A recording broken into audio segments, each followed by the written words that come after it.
Jensen, and welcome to the Wrestling Time Post Show. It is Tuesday, July 30th, 2024, and tonight I'll be talking about NXT Great American Bash. Yes, I know everybody's probably surprised, like, why the hell is she live on Tuesday when she doesn't even cover NXT?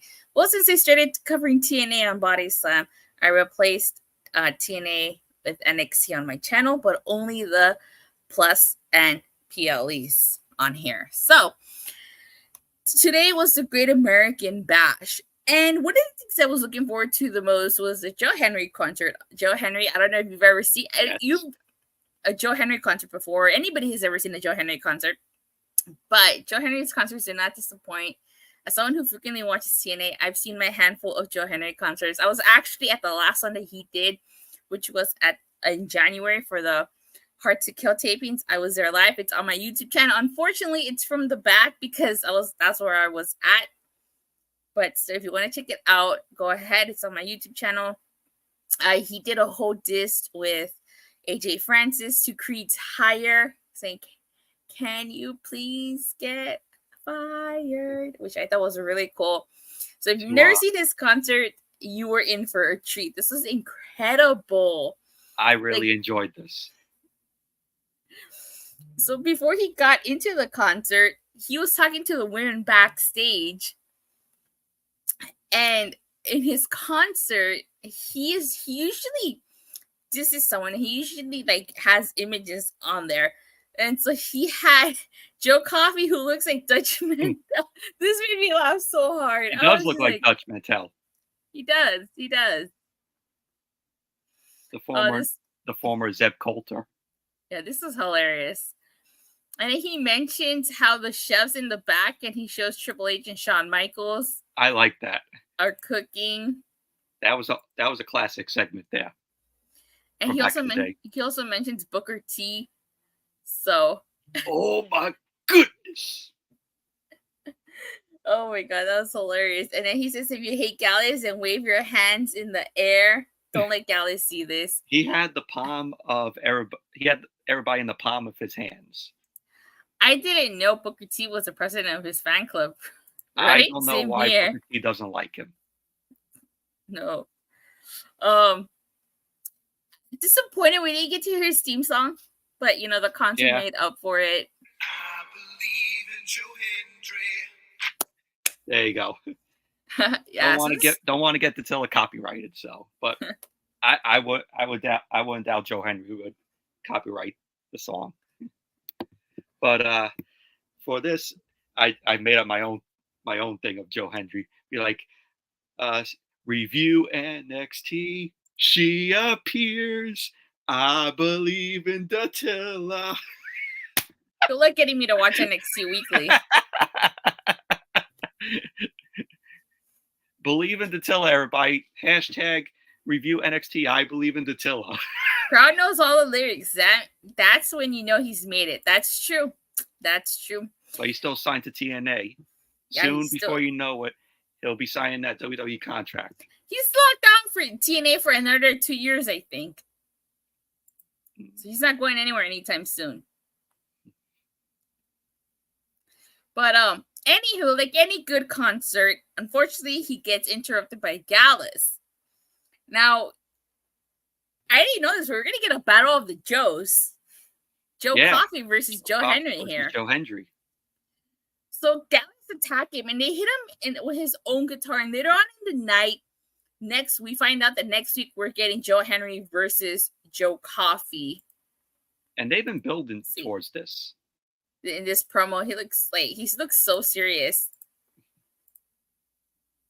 Yeah, I agree. They have been building towards this since he came to NXT. Mm-hmm. And it's like Joe Coffey was like, I think it was like 2 weeks ago on NXT. He was like, "Oh, I'm tired of hearing the name of Joe Hendry," and then all you just hear is "say his name," and he appears, and then Joe Hendry was right there. Yeah, that's a running gag. They've done that before on TNA. It's a running gag, and it's so hilarious because everybody's just like, they're just looking around like, who's saying that? Io says my money's on Joe from Scotland. Aren't they both from Scotland? Yeah, that Joe Coffey is from, I think, Scotland, because Joe Henry's from Scotland. Which I hope you mean Joe Hendry, Io. Yeah, because you have the Coffee Brothers. They're from I think they're from Scotland because they wrestled in NXT UK. Oh, okay. Gallus was formed in NXT UK. Along with Wolfgang. Io had brought up a good point that Joe Henry's mate has a lot of enemies. He really does. I mean, here he got beat up by 3 guys over on TNA. Frankie Kazarian, Josh Alexander.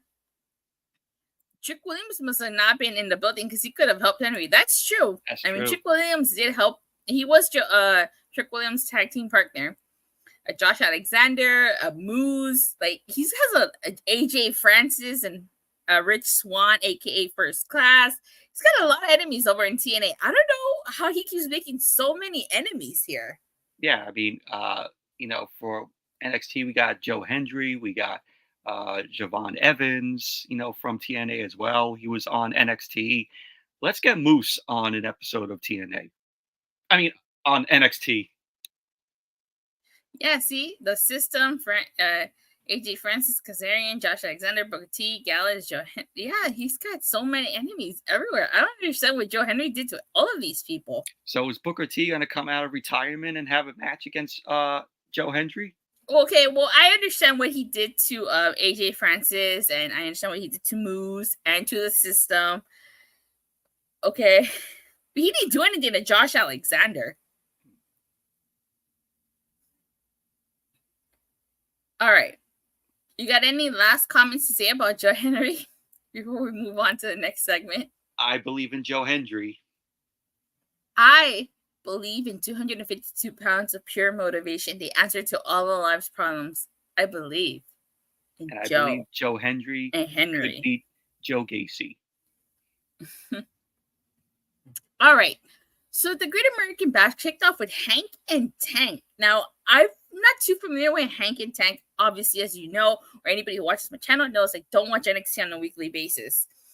So I'm not too familiar with these guys. I've heard of them, but they were they were the host of the Great American Bash. I don't know if they're hosting next week, but they had this whole skit that they were trying to like bypass security to like be the host. I thought it was a little hilarious. But what were your thoughts on this? I thought it was pretty funny. So I forgot to mention I botched when I said, "Oh, I believe Joe Hendry could beat Joe Gacy." I meant Joe Coffey. Oh. So there you go. Never heard of them either. Oh yeah. So I thought it was hilarious. Again, I don't know much about Hank and Tank. Hank and Tank are pretty entertaining. Okay, yeah, I saw that based on tonight. They did a lot of interviews backstage. I think they're going to be over soon. I think they're going to be booking them, very good. Okay.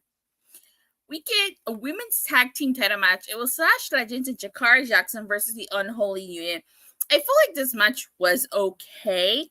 From my understanding, from what everybody else said in the segments, Lash Legend and Jakara Jackson are a makeshift tag team?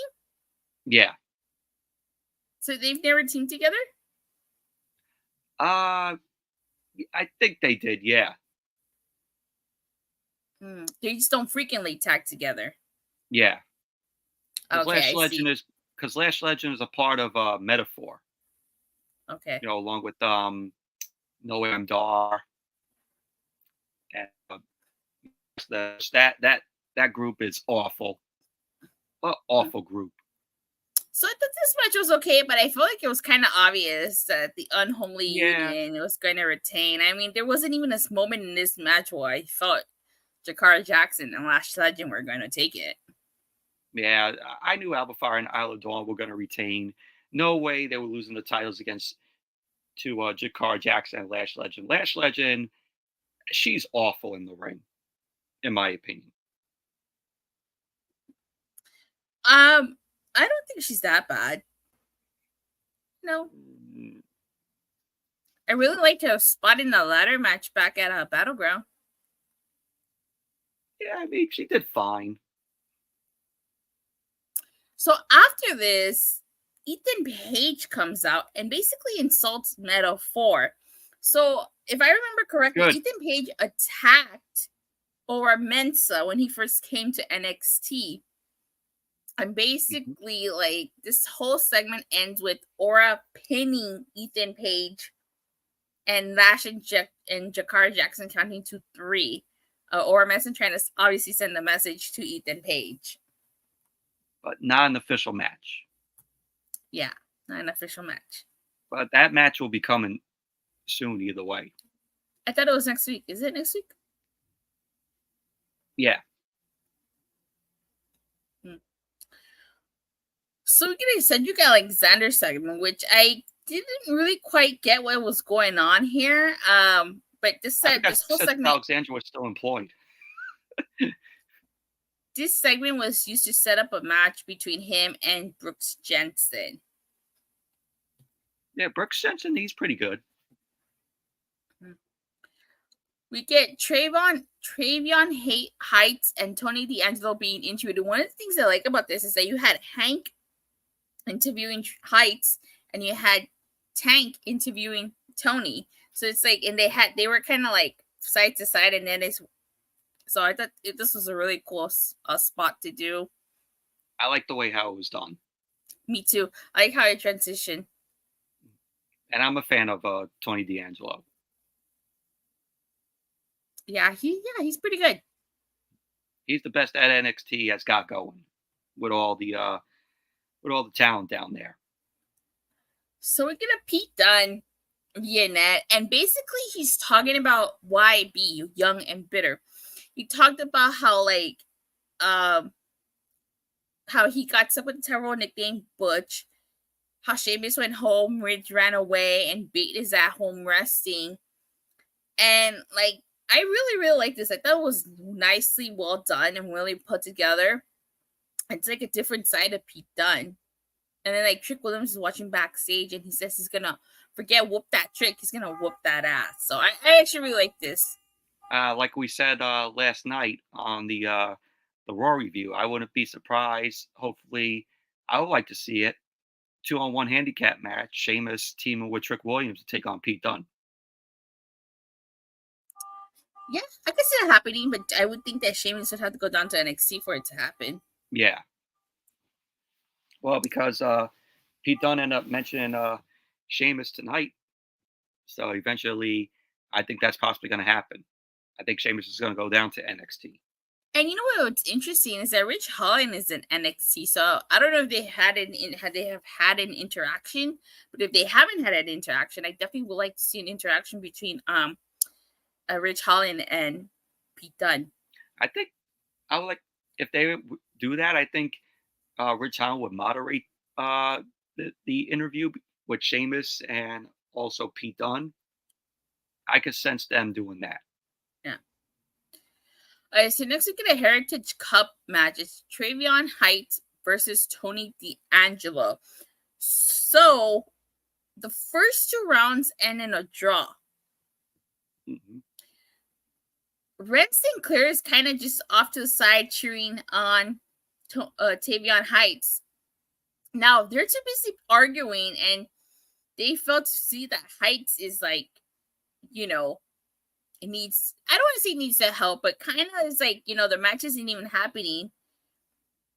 And you could say that because of that, you know, he lost this match, and Tony D'Angelo was victorious here. Which I'm glad. I'm glad that Tony D ended up retaining the Heritage Cup Championship. So I wonder what they're going with this whole Ren Sinclair and North Dakota Catch crew. Gonna be pretty interesting. It definitely is. So get Brooks Jensen versus Cedric Alexander. I felt like this was an okay match. Really didn't do much for me. It was a quick match. Yeah, it was. Nothing great, nothing special happened in the match. All right, so we get a Javon Evans promo, and I actually really like this. He's got a lot of personality. He's definitely a future champion, and he's definitely a future champion. Yeah, I could definitely sense him being champion. I mean, I know he's from TNA, but from what I've seen of him in NXT here, I think he's going to do well. I don't think he's from TNA. I don't remember him from TNA. I thought he was in TNA. I might have got confused with another guy. Now, speaking of TNA, I still want to see Leon Slater versus Javon Evans. I think their styles are extremely similar, and I think they would make for a great match.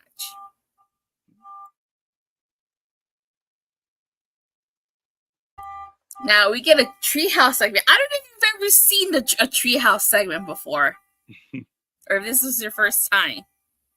I think this was my first time. Smoke them if you got them, which unfortunately I don't got them. So you get what they were alluding to here, right? Or do I have to explain it to you? Explain it to me because it's TNA. You know, they're from TNA, so. Okay. Io says Javon came from DPW Indie Promotion. Oh, okay. Okay.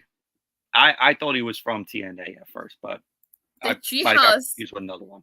On NXT, you mentioned that, right? Okay. So the Rascals, back when they were in TNA, they had this segment called the Treehouse. It was black. It was all black, and the whole point was that they would get high. They would get high. They wouldn't state it out, obviously, but they would allude to it. They would allude to that. So they pretty much would act like, oh yeah. Yeah, but like Wesley says, it's PG around here, so they kind of toned it down a little bit here. Obviously, the whole point of this is that they're getting high in the treehouse. They should just build a whole treehouse and then just see smoke coming out of the windows of the treehouse. But I did like Wes Dez is 2 PG now. Yeah, he is. So I do like the fact that Dez, or Wesley, as you guys know him, is like, why are we in the treehouse? It's when it's Tuesday. Because normally it would be on Thursday. Yeah, and Trey Miguel, Zachary Wentz, or as you guys know him, Nash Carter, says that the treehouse can happen anytime. So I thought this was so hilarious. Oh God, such rascal moment. It was still the Rascals vibe, but in a very PG way. You got to see the TNA version of the treehouse. Yeah. You got to send it to me. I'll find one. I'll send it to you. So, why do you think Dez was like? Why do you think Zachary Wentz was like? I can't stop smiling because he's high. Yeah. You know that the theme song should be for when they do the treehouse, they should have the song "Because I Got High." Because I got high. I think that'll cost. I don't know how that would happen. Yeah, WWE has to pay the rights to that song. Yeah, but anywho, yeah, this is some funny stuff. The segment we find out that MSK might reunite. Nice. Actually, no.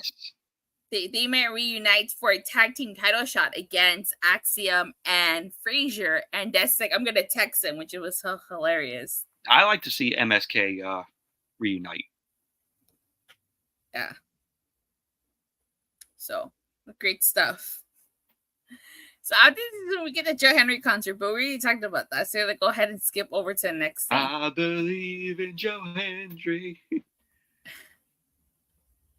All right.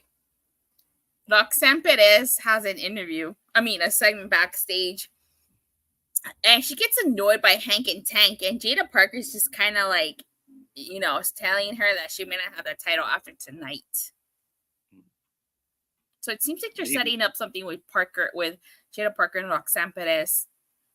Yeah, I think Roxanne Perez is a good NXT Women's Champion. I like her as a heel. Mm-hmm.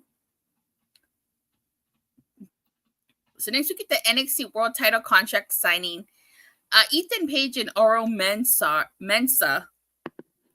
basically are facing off against each other next week for the NXT title. Obviously, I think Ethan Page is winning here. Yeah, that title's going to Ethan Page. And Yeah. Ethan Page is doing some of the best work since he came to NXT. Yeah, that's true. I agree. Something that AEW failed to do with him. I forgot how good Ethan Page was until he came to NXT. Mm-hmm. Next we get Kendal Gray versus Jaida Parker. This is okay. This is an okay match. I don't know much. I don't know much about Kendal Gray. I've seen a little bit of Jaida Parker here and there. But Jaida Parker was victorious. What were your thoughts on this? I thought it was just okay. It was just an okay match. Nothing, great or perfect by any means, though. Yeah. So we get an interesting Thea Hell segment, and basically, like, Rich Holland tells her that she has to do everything it takes to become women's champion, and when she tells us to chase you, they're kind of like, do anything? Kind of rub them the wrong way. So I feel like there's something going on here. There's something brewing. I think there is. I think they're setting up, some for a match. Yeah, especially because didn't they say Rich Holland got a Thea Hale that title opportunity? Yeah. So you get Axiom and Nathan Frazer. And basically, like, there's more tension between them because, as we know, MSK has challenged them for the tag titles. And Axiom has no problem signing a contract, but Frazer kind of questions him, like, what the heck? So over the last couple of months or so, there seems to be some tension between them. Axiom did not like the fact that Nathan Frazer was focusing on singles competition and kind of just ignoring their responsibilities as tag team champions. Now that Axiom is doing the same, Nathan Frazer doesn't like it. So I do feel like we're going to get the implosion of Axiom and Nathan Frazer. It would not surprise me if they drop those titles to MSK. And then Zachary Wentz can make his... Huh? And I would like that. And then Zachary Wentz can make history by becoming the first ever interpromotional champion. I think Nathan Frazer will be the one to turn heel on Axiom. Both champs too busy with the 30 speed matches. Yeah, that's true. Although under Freebird rules, Trey Miguel would be an NXT champion too. So, I mean, like, who watches Speed? I don't watch Speed. All right, so next we get a 6-woman tag match. It's Jacy, Jayne, Fallon, Henley, and Jazmyn versus Sol, Ruca, Karmen, Petrovic, and Lola. I actually like this match. I think this was a really fun match. And it was the main event. No. Oh, no, it wasn't the main event. It was Thea Hill and Roxanne Perez. Yeah. So Jazmyn, Fallon, Henley, Jacy, Jayne actually all worked really well together. They picked up the victory here. Yeah, I like Jacy Jayne. I'm a fan of Jacy Jayne. When she was with Gigi Dolan and Mandy Rose, part of Toxic Attraction, which that was one of my favorite groups. But we all know how that went. I was sad when they broke up because I thought that it would do good for Jacy and Gigi, but look where that went now. Yeah, it seems like Jacy Jayne's teaming with Jazmyn more. Yeah. And Fallon Henley, I'm a fan of Fallon Henley. I think she is very good in the ring, and she's doing a good job, at being a heel. Jazmyn calling them rookies is funny when she just got there too. So explain that to me. Is that what this whole match is about? Calling them rookies? Yes. Who called who rookies? I think Jazmyn calling, Karmen Petrovic and Lola Vice rookies. Yeah. And I like Karmen Petrovic. I think she's, good as well in the ring. So she has a lot of charisma. what's because to say it was Jazmyn Nix and Jacy Jayne that were upset over the fact that a makeshift team such as Jakara, Jackson, and Lash Legend were getting opportunity at the women's tag titles. And of course, Jacy Jayne's still wearing the face protector mask. Tiffany Stratton would be so proud of Fallon right now. Yeah, because Tiffany Stratton was feuding with Fallon Henley before Stratton went to the main roster. Yeah. Yeah, they did that whole you know, Tiffany Stratton has life.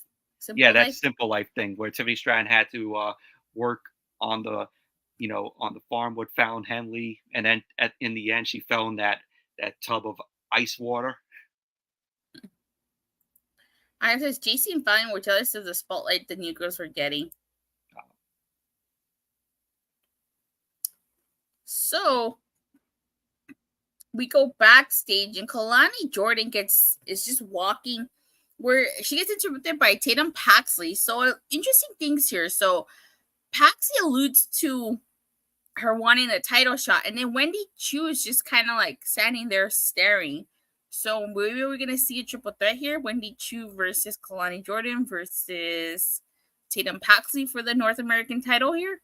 I see it probably happening. I'm not a fan of Wendy Chu though. I've seen very little Wendy Chu for me to be able to comment. Yeah, she had that whole like sleeping gimmick where she was dressed in pajamas and slippers. I'm like, not a fan.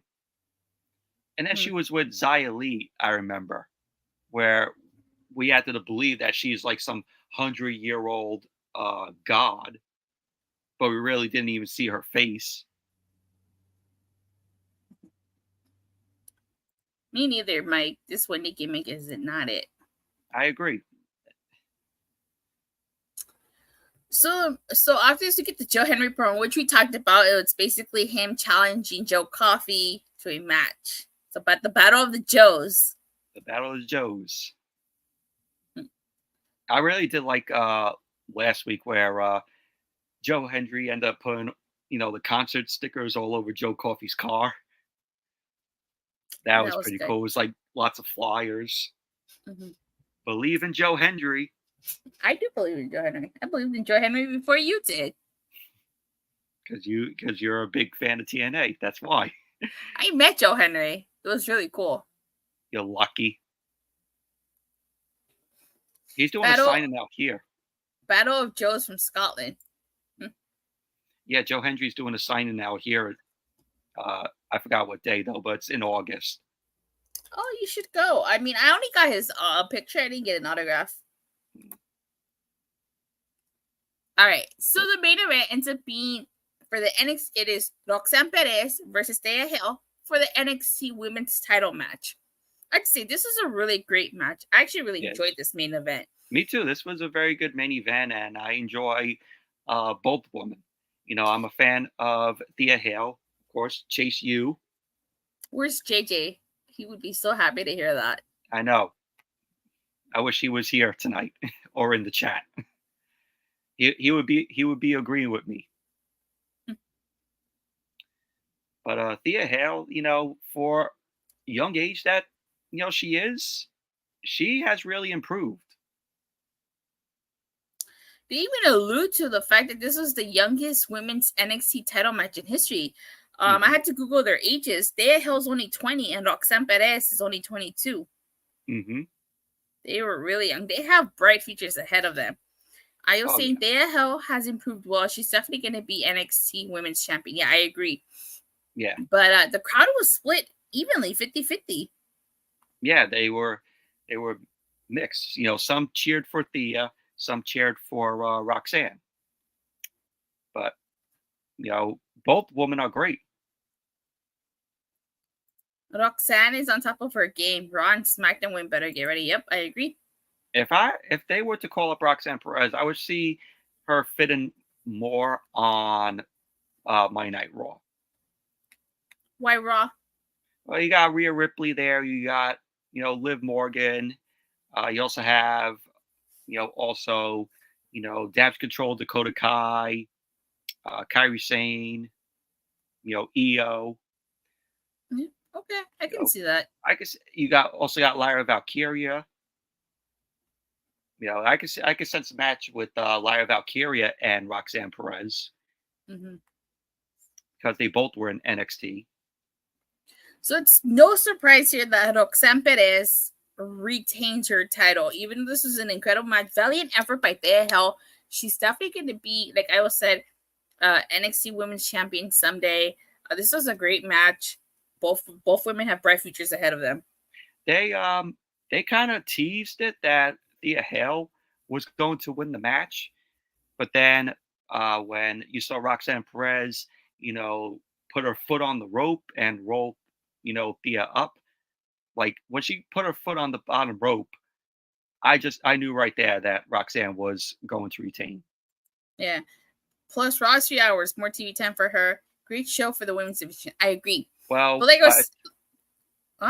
by the time, maybe when Roxanne gets drafted, Raw will be on Netflix. So who knows, how long Raw is going to be on Netflix when it debuts in January next year. Yeah. All right. So they were saying, no surprise she retained. I honestly think Roxanne Perez is going to drop her title to a debuting Julia. Mm-hmm. Yeah. So. She's keeping that title warm for Julia when she makes her NXT debut. Oh, yeah. I get that. That's definitely going to happen. It would not surprise me if she wins the NXT title in her debut match. That would be a moment there. Comes into NXT, beats Roxanne Perez. NXT, she's the new NXT Women's Champion. Book it. All right. Well, with that being said, that concludes the end of this review. So, from a scale from a 1 to a Shawn Spears perfect 10, what would you rank tonight's show? This was a perfect 10. No, I'm just kidding. My I have to go with 7 out of 10. I have to agree with you. I'm also going with the 7 out of 10. I feel like there was a lot of backstage segments. And I also feel like you could have taken some of these matches out. Yeah. I agree with you. Although I do like the fact that they separated the men's NXT title match, and the women's NXT title match, because last time they put both on the title, and then week 2 of spring breaking kind of just felt super flat. Yeah, I'm glad Shawn Michaels took notice of that. Yeah, definitely. All right, so as we get ready to sign off, where can people find you, Michael? Well, you guys can find me at my channel here, my YouTube channel, Michael101591. I do, WWE reviews, Monday Night Raw, SmackDown. My Monday Night Raw review from last night is up, so go check that out. I also do AEW reviews, Dynamite, also review the PLEs. I do movie reviews, DVD, Blu-ray, 4K updates, old school.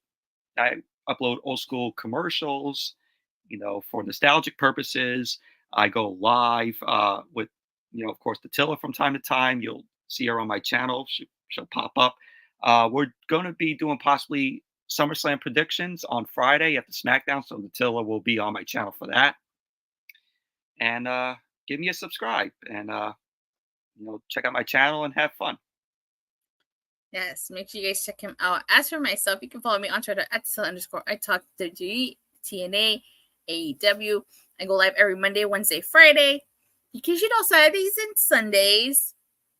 And with it, Thursday is August, which means we're officially in Power Month. I will be going to Power Morphicon and be covering Power Morphicon, but more on that later. Congrats to Datilla for that. I gotta say, this is my reaction to when Datilla says she's going to review NXT. Okay. But thank you guys all so much for watching and for the continued support. Please don't forget to like and subscribe. Make sure you hit that bell so you get notified whenever I go live or release a new video. And I'll see you guys tomorrow after AEW Dynamite. Bye. Bye, guys.